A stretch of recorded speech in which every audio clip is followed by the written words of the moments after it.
c'est rendu presque mon ami parce qu'on se parle souvent de ses livres. François Bérubé, bonjour.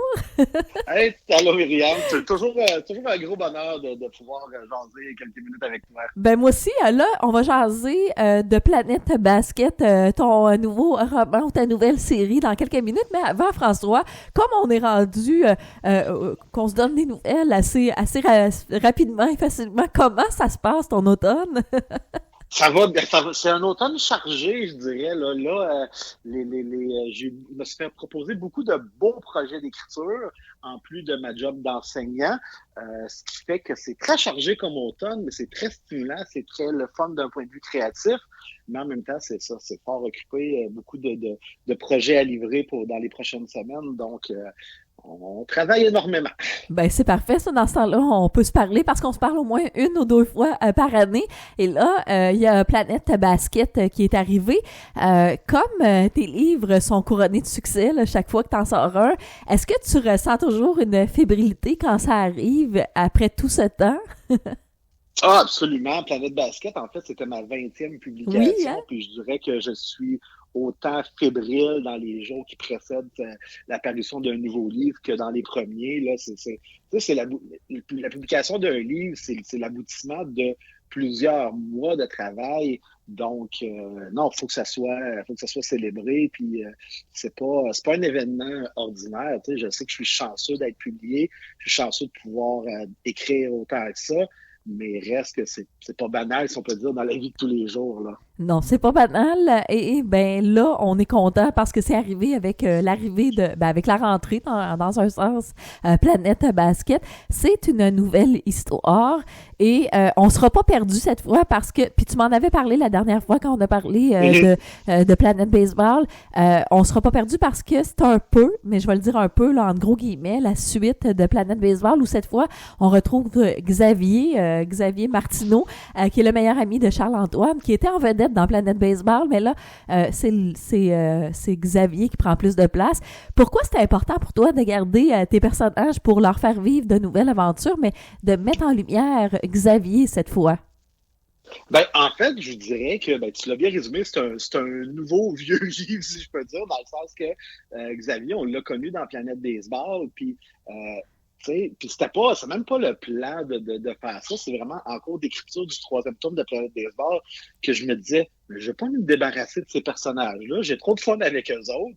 Puis je voyais justement Xavier, qui est un personnage très le fun dans Planète Baseball, tu sais, c'était le meilleur ami du personnage principal. Puis déjà, là, j'étais comme, OK, non, il y a quelque chose à faire avec ça. Fait que j'ai décidé de amener Xavier comme personnage principal de Planète Basket. Donc, Charles-Antoine, Elliot, Léa Jade, qui étaient les personnages quand même plus importants de Planète Baseball, sont toujours près de Xavier dans cette nouvelle série-là. Puis en même temps, tu sais, pour un lecteur qui n'a pas lu Planète Baseball, s'il commence à lire Planète Basket direct, il va comprendre. C'est important pour moi là, que cette nouvelle série-là ait sa propre identité aussi. Ouais, parce que Xavier a sa propre vie, sa propre identité, puis il y aura des défis vraiment particuliers à vivre en marge du nouveau sport qu'il a choisi parce qu'il était dans Planète Baseball, donc il jouait un peu au baseball, maintenant il joue au basket, mais qu'est-ce qui va lui arriver à Xavier parce que c'est quand même assez intense là, pour lui, là. Oui, en fait, Xavier, dans le fond, il est en secondaire 2. Fait que c'est ça, on a vu à la fin de Planète Baseball que déjà, il s'orientait vers le basket, qu'il se redécouvrait une passion pour ce sport-là. Puis, dans le fond, c'est ça, il se met à jouer au basket de façon plus assidue. Il est dans le sport-études de tout ça. Niveau basket, ça va quand même bien pour lui. C'est plus dans sa vie Ouais, personnelle hein? que c'est plus, ça brasse un peu plus, tu sais. Il vit, tu sais, Xavier, il a pratiquement toujours vécu avec sa mère monoparentale. Son père est pratiquement plus dans le décor. Et puis, là, sa mère, elle s'est fait un chum avec qui Xavier ne s'entendait pas du tout, du tout, du tout. Et, maman tombe enceinte et le chum s'en va. Oh! Donc, Xavier, ouais, c'est ça. Fait que Xavier réagit fortement à ça, tu sais. Puis là, en plus, on apprend que, bon, la mère, évidemment, décide de garder l'enfant, mais elle apprend que le bébé à naître va naître avec des problèmes de santé, des problèmes cardiaques. Donc, ça amène énormément de bouleversements dans sa vie familiale. Fait que tout ça, mais là, à travers les histoires d'école, de basket, ça en fait beaucoup à gérer pour Xavier. Oui, ça en fait beaucoup. Puis, tu sais, chaque fois, il y a des petites histoires comme ça en marge du sport là, qu'on présente. Moi, je me demandais, tu sais, t'es prof, t'en vois beaucoup, t'en entends beaucoup des histoires, mais comment tu choisis les sujets? Puis, cette fois, comment t'as voulu choisir ce sujet-là? Comment tu l'as choisi pour aborder ça? Parce que c'est des sujets que les jeunes peuvent vivre, puis c'est pas facile d'aborder ça avec eux, là. Ben, en fait, l'inspiration, c'est moi, ce que j'ai vécu. OK. Pour la petite histoire, mais c'est vrai, dans le fond, moi, je ne sais même pas si tu es au courant, je ne sais pas si on a déjà discuté ensemble, Peut-être. mais moi, dans le fond, mon premier enfant, qui s'appelle Charles-Antoine, oui. est né avec une malformation cardiaque et il est décédé à 13 jours de vie. Oui, ça, on en avait parlé. Opération à cœur ouvert, c'est ça, oui. Donc, tu sais, si je voulais m'inspirer de tout ça, mais ça allait d'un côté aussi dramatique que ce que moi j'ai vécu, évidemment, tu sais. Donc, c'est un peu inspiré de cette histoire. Oui, puis dans le fond, c'est ça, tu sais, c'est d'amener un sujet qui est quand même peu parlé. Tu sais, la maladie d'enfer, ça reste que c'est quelque chose qui va arriver, tu sais. On souhaite pas ça à personne, un enfant malade, c'est la pire des choses qu'on souhaite, mais lui, comme grand frère, qui est en secondaire 2, l'arrivée d'une petite sœur, de bébé Lou qui arrive dans sa vie avec des problèmes de santé importants, mais c'est certain que sur la dynamique familiale, ça a des répercussions vraiment importantes. Oui, et ça aide peut-être les parents à expliquer à leurs enfants ce livre-là, parce que oui, ça s'adresse aux enfants, aux ados, ce livre-là, mais c'est bon de les lire aussi parce qu'on comprend une autre partie de la compréhension de nos ados, des fois parce qu'on est trop collé sur le sujet.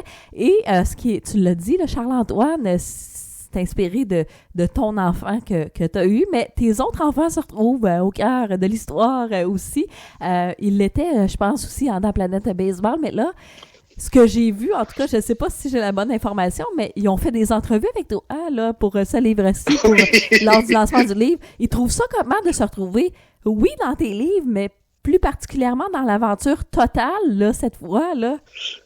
Ben, de plus en plus, c'est ça qui est fun, puis c'était drôle parce que ça, c'était vraiment un timing d'école j'avais une entrevue avant l'école, mais que j'étais pas capable d'aller porter au service de garde. Fait que je leur avais dit qu'ils pouvaient venir avec moi, puis eux autres voulaient voir ça, tu sais. Je leur avais dit qu'il fallait que ce soit bien tranquille, puis puis finalement, c'est la productrice qui leur a proposé de faire l'entrevue avec moi. Fait que ça a été super le fun, vraiment touchant.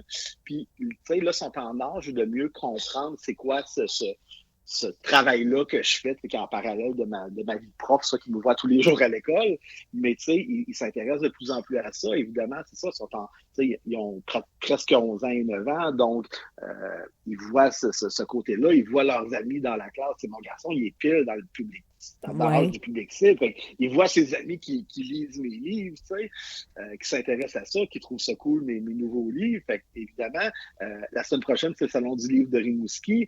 Ils m'ont clairement dit, ben là, papa, on veut passer une journée avec toi au salon, tu sais, voir des livres, mais aussi être avec toi en séance de dédicace. Fait que, tu sais, de plus en plus, je pense qu'ils comprennent cet univers-là dans lequel je patauge depuis quelques années déjà. Et est-ce qu'il te donne des idées parfois? Ah, absolument, ah, oui? Oui. D'ailleurs, il y a un autre, tu sais, j'ai publié dernièrement aussi avec une autre maison d'édition qui est Frisson Édition. Puis, j'ai publié des livres pour un lectorat un peu plus jeune. Puis, une des histoires, entre autres, que j'ai publiées, c'est vraiment suite à un séjour à Montréal que mon garçon et moi avons fait au mois de mars dernier pour aller voir les Canadiens, on a comme inventé une histoire ensemble à partir d'événements qu'on a vécu là-bas. Donc, ça a vraiment donné une histoire. Là, sur un roman que je travaille présentement, c'est ma fille qui m'a dit « Ah, mais papa, tu pourrais aborder tel sujet. » Fait que c'est vraiment le fun de les mettre à contribution. Puis je pense qu'ils sont bien fiers de ça aussi, de dire « Hey, c'est mon histoire. » Fait que c'est ça. Mais ils sont fiers. Puis en plus, ils se retrouvent dans tes histoires, dans un sens aussi. Ouais. Donc, oui. la relève est assurée. On peut dire ça comme ça. On essaie. Bon, l'objectif, c'est autant pour mes enfants que pour n'importe quel enfant, c'est de développer le goût de la Ben lecture. oui. Fait que si là, de voir papa qui écrit des livres, j'ose espérer que ça leur donne un petit peu le goût aussi. Et là, le tome 1 de Planète Basket est sorti, mais le tome 2 est déjà écrit. Moi, si je me demandais, parce que t'as l'air, en tout cas, à écrire vite et bien, as-tu toujours un livre de prêt quand t'en sors un? Comment ça fonctionne? Ah, ça travaille, oui, ça va vite, comme là, le tome 2 de Planète Basket, effectivement, on est en fin de travail éditorial. Il va partir en impression là, dans les prochaines semaines pour une publication en février. Fait que ça, c'est déjà prêt. J'ai même un autre Planète spécial. Oh! C'est encore un mystère secret, mais qui va paraître au mois de juin, qui lui aussi est écrit. Là, je travaille sur d'autres petits projets à côté. Je travaille sur un frisson Ouais. dans une autre collection aussi. Je fais une BD présentement avec Tristan Demers aussi, qui est super le fun à travailler. Fait que c'est ça, c'est beaucoup de choses qui sont en chemin. Souvent, c'est pratiquement un an à l'avance qu'on commence à travailler les projets, mais tu sais, mes contrats sont déjà signés pour la plupart. Fait que, tu sais, je connais mes échéanciers. Fait que là, c'est à moi d'organiser mon horaire de travail pour livrer la marchandise. Ben justement, moi, je pensais à toi hier, puis je me disais, comment il fait? T'es papa, t'es enseignant, puis t'écris des livres, puis t'en écris pas mal. Comment tu fais? C'est quoi le truc? Avoir pas de l'imagination. Organiser son horaire. Moi, je donne comme exemple souvent, tu sais, c'est comme quelqu'un qui veut s'entraîner, commencer à aller au gym. S'il ne met pas son horaire 3, 4 fois par semaine, s'il décide juste d'y aller quand ça lui tente, ben, il ira jamais. Tu sais. Ben, moi, écrire, c'est la même chose. Tu sais, là, c'est ma deuxième job. Ben, il faut que je le mette à l'horaire. Comme là, cette semaine, justement, j'essaie de faire une semaine plus intensive d'écriture.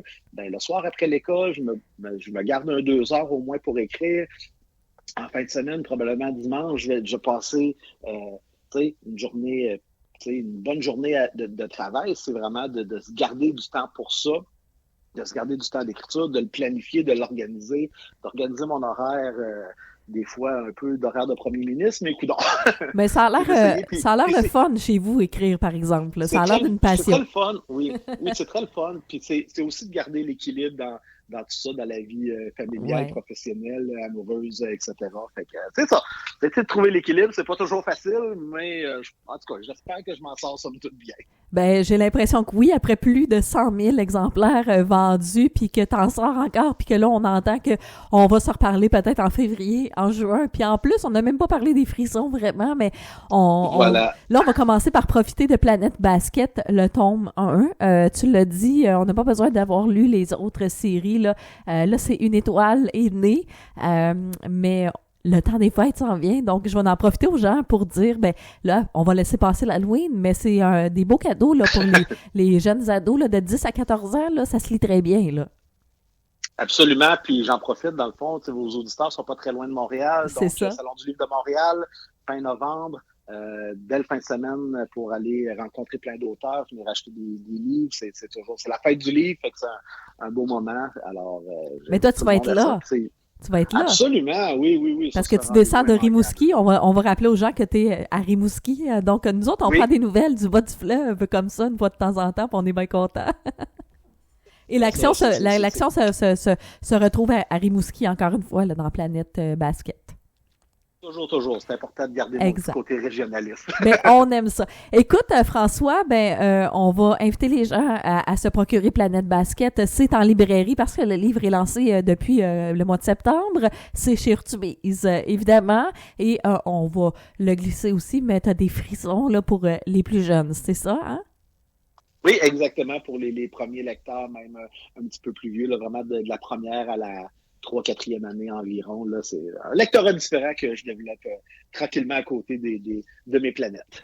Ben François, merci beaucoup. On te souhaite un bel automne, puis on se souhaite de se reparler bientôt après les fêtes parce que c'est toujours un bonheur de jaser avec toi. Absolument, c'est toujours un plaisir partagé, un grand plaisir, Viviane. Ben merci beaucoup, bonne journée. Merci à toi aussi.